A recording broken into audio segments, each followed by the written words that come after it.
Good afternoon and welcome to the 12th info session already regarding to some particular changes we have to make in our program related to the COVID-19 situation. So similar to last week's, you can ask and post your questions via the live chat, which is at the right hand side of the YouTube stream.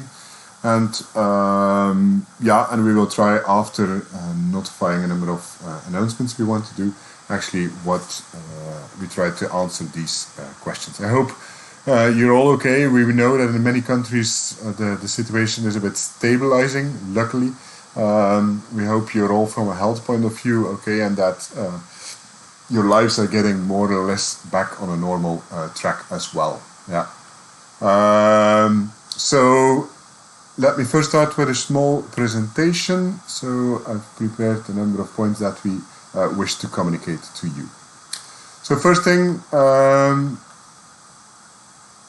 this is on the agenda. So some scenarios for semester 3 we would like to explain on, something on the professional practice exhibition, something on the thesis presentations, and then finally some words on the online first semester we are actually developing. So let me start with the scenarios of semester 3. So right now we are doing webinars with the different partner universities. Several are scheduled and several are taking place tomorrow, you see on the agenda. So yesterday we had a first webinar by University of Côte d'Azur, and on Friday, so tomorrow on Friday, there's actually 3 scheduled. So the University of the Algarve with Bergen and GMIT.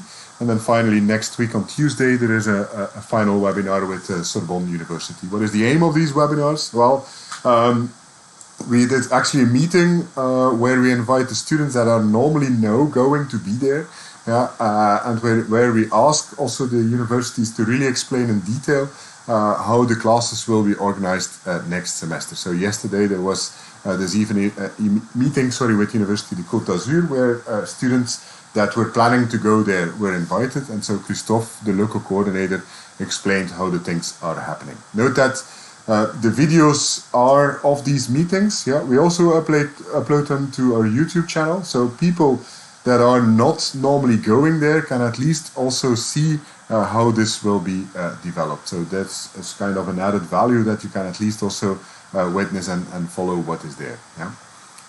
So really, for students that are going to each of these universities, you see the schedules that are there. Really try to be present. If you cannot be present, of course, you can watch the videos later on as well. Second point is some kind of announcement on the professional practice exhibition. So next week we're going to circulate the document. It's already presented during the webinar of 2 weeks ago, how these professional practice exhibitions will actually take place. But we will also circulate a small document that puts this on paper again, and we're going to share this via email, but also add it to the website. So just to summarize again, so the idea is that each of you make a personal Google site, as an exhibition point, and that this will then be evaluated, and we will try to foresee also at a certain moment also a chat box, so where people can actually also potentially interview. Now, one thing I also want to make clear during this moment is that I advise you, and I assume that you have all read what a professional practice is. But again, I advise you to really read the professional practice guidelines, and to read what is there, and on the basis of what you're evaluated, because we know that a lot of you are working now on, for example, proposals, but doing videos, doing courses, etc., etc. So that's the work you're doing. But I think it must be very clear to everybody of you that it's not the thing you will be evaluated on. So that the whole thing you're evaluated on is not what you do as a work, but the objectives are that you come acquainted on with potentially what a role as a marine professional could be. And so you learn, okay, in which kind of settings am I working? What do I learn from working here, for example, specific skills that I learn.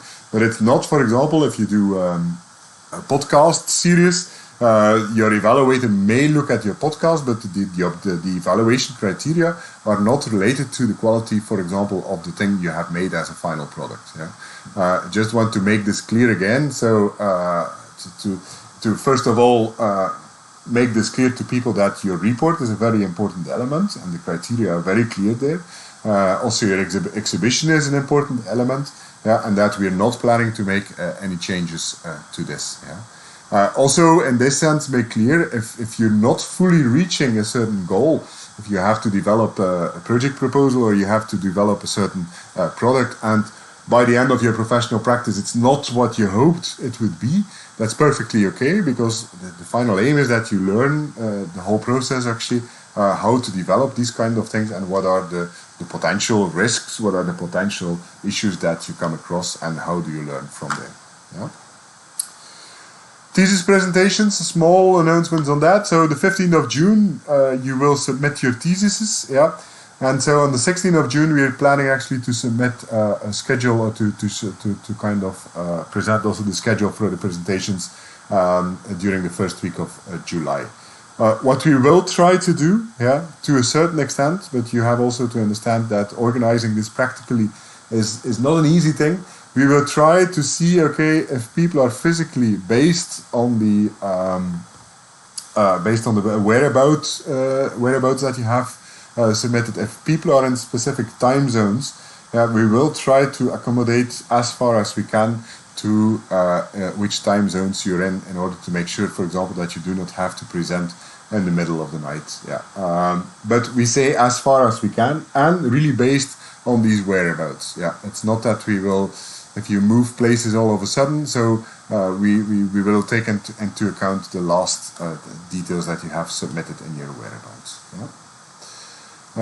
Next point is something on it's because we are now inviting more and more also new students as well, but we would like to give you a small update also on the scenarios for the first semester, so not second and third semester, and for second year and third years, for first year and second year students that are now in the program, but really for the future students.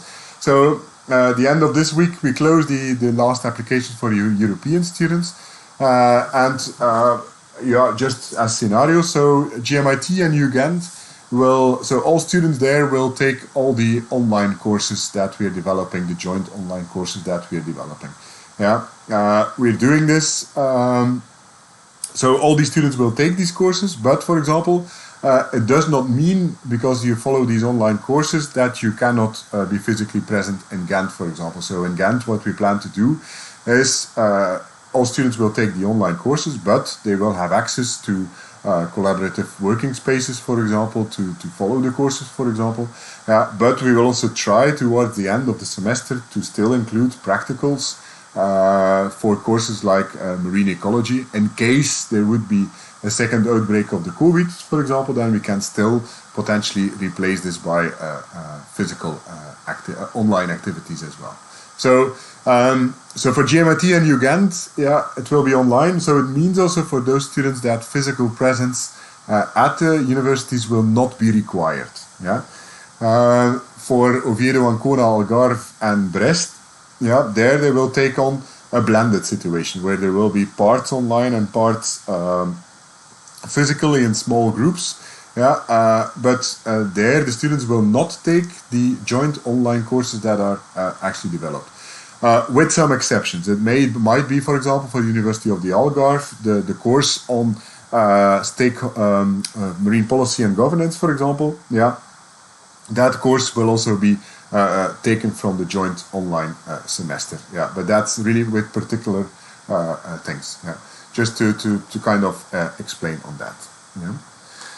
Then maybe as a final update on that is that we can announce that we have now fully started the development of the courses. So this morning we had, for example, for one of the transferable skills courses that will be transferred in an online setting, we had actually our first meeting with different people present there.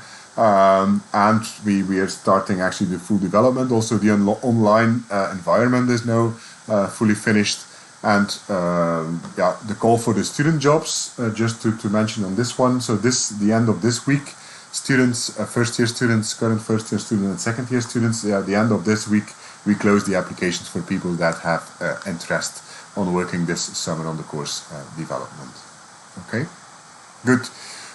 That's it for the moment in terms of announcements. So I would like to switch now to potential questions that come in through the live stream. Sophia, so there is no physical class at all in Ghent. Yeah, in Ghent, so the university there has decided that all lectures, all lectures, normal lectures actually, will have to be done for the full university in an online setting. So that's why we also decided, look, we're developing anyway good materials via these online courses. So that's why we actually suggested, okay, all students will follow these online courses, but of course you will have the possibility to be present, and we have different student rooms where students can sit together in on a certain condition and work together. So that will still be present, and you will also have access, if needed, for example, to experts, local experts that will assist you in certain things. But the idea is indeed that physical presence during at least the first part of the semester is not required. But towards the end of semester, for example, they're still to organize some practical things. When we will get more info about the reset exams, question from Lina. True, it's strange that you did not get that information yet, so we will look into this. Normally, it's still the end of June, last week of June, that they are scheduled. And I know in Ghent they're working on, because that's a specific question for Ghent University, so we will look into that and make sure that you get an answer on that. We apologize for that, but it's really with the teachers there, the local teachers, that we have to check, and that probably they're a bit overwhelmed for the moment. Yeah, true. Will be followed up this week for sure. More questions?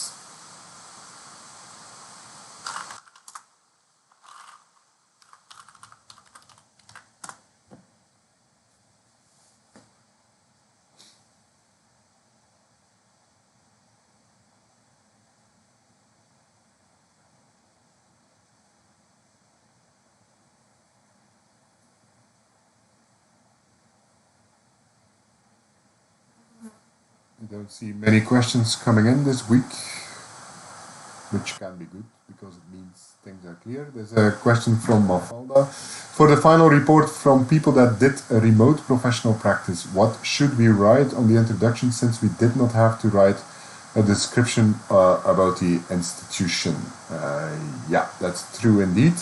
That's one where we have to look into, okay, and we will provide an answer to this one for all the people that took the team-based remote professional practice. Yeah, good question, Afalda.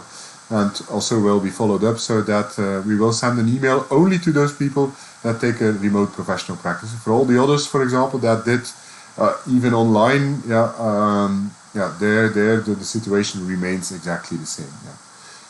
Sophia, is there already some clearance about the second semester? Right now, the point is that the second semester, we still have, as far as we know, for example, the point is that we will still want to organize it locally, because the teams will be smaller. The mobility also has to take place.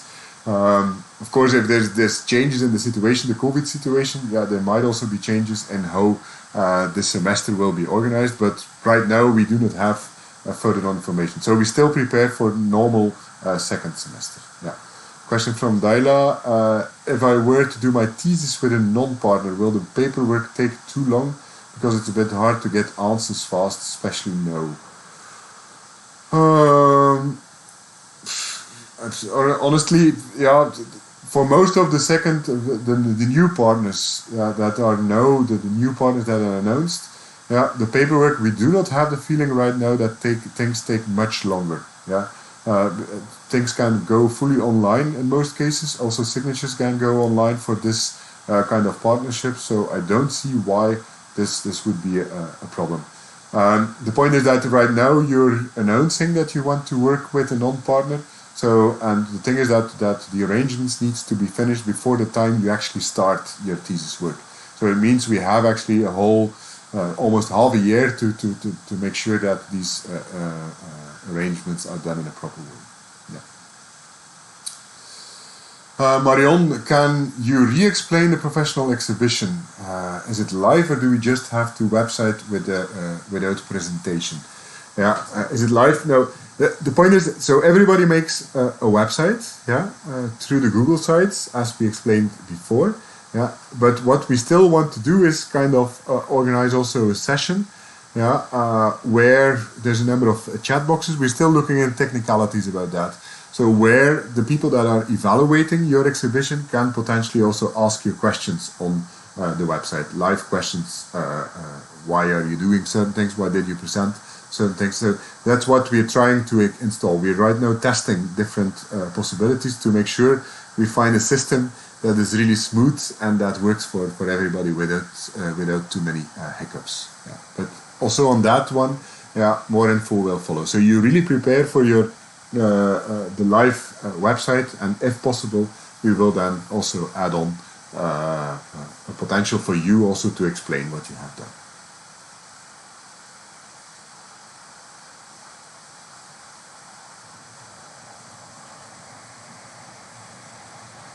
More questions from anyone? Melanie? Is there an update on the R working group that you were planning to organize? Yes, of course. There's many updates on that R working group. So they had, in the meantime, there were 3 meetings by this working group. Yeah, the plan is that by the end of June they will have kind of a number of new activities developed, making use of R Swirl. Yeah, so, and a number of activities for new students that are starting the program, so they can already get acquainted to the R package and the R environment. So by the time they actually start the semester, they know the basics about how to work with R. So in addition, they're also setting up an environment with lots of examples based on marine data sets with clear showings on how you can actually do certain things in R. So, we had already the question whether this resource also could be available to current students in the program, and I think this should be clear that, to my feeling, yes, this could be done. At the same time, I want to also to say that a lot of the activity here in this working group was by second-year students, and it's really appreciated because, and that's also the feedback that I hear from the teachers that are participating, that it's really the working group is going really efficiently, and that you feel that the input from the students is really also making sure that what we will produce actually is something that is really valuable for potentially for all students in the whole program. Yeah. We'll also make sure that, for example, the online semester we're developing, yeah, is really really matching very well to what the materials that have been produced on that R working group. Yeah.